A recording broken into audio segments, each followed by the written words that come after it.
I'd like to tell you a first-hand account of what I saw on the streets of DC last night, and I'll be honest, it scared me. Hi, I'm Jeremy.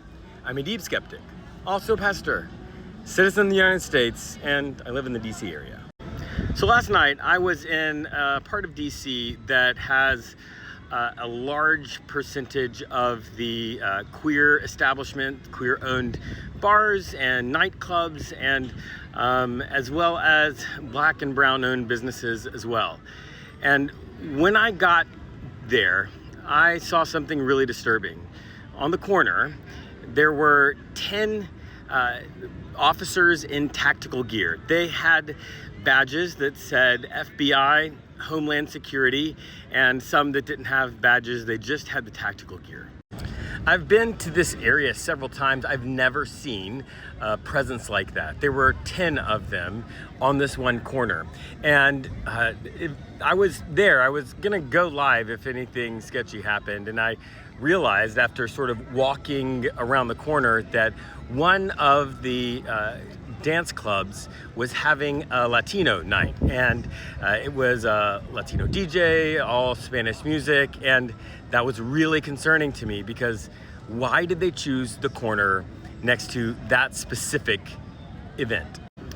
Eventually, a Caucasian man that looked like he had had a little bit too much to drink came up to the officers and just made some really bad decisions. He was yelling expletives in their face, telling them they were not welcome in the city, that they needed to leave and go home, and all of the things that you expect. Eventually he stopped, he took a lap around the block, and then he made it back to the corner where they were and Subway was. Subway was right behind him.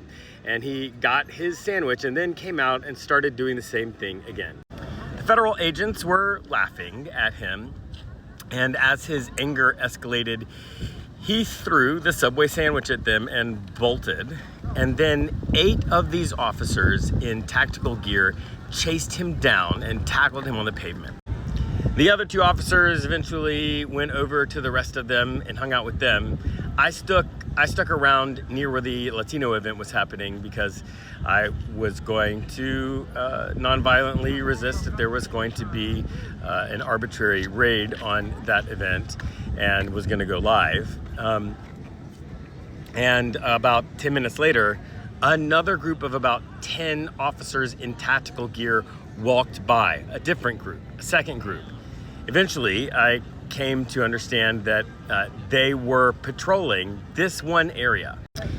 They had chosen the area with all of the queer venues and black and brown owned businesses, and I'll be honest, it was scary. It felt like something was deeply wrong, and for me, this is something that I feel like we should know. This happened before. This was the night before the president said that he was going to deploy the National Guard to DC and take control over the DC police. I will continue to be telling you my stories, and I'm even going to go live tonight to show you what it looks like. So if you see that, that will be a first-hand account. But I thought you should know.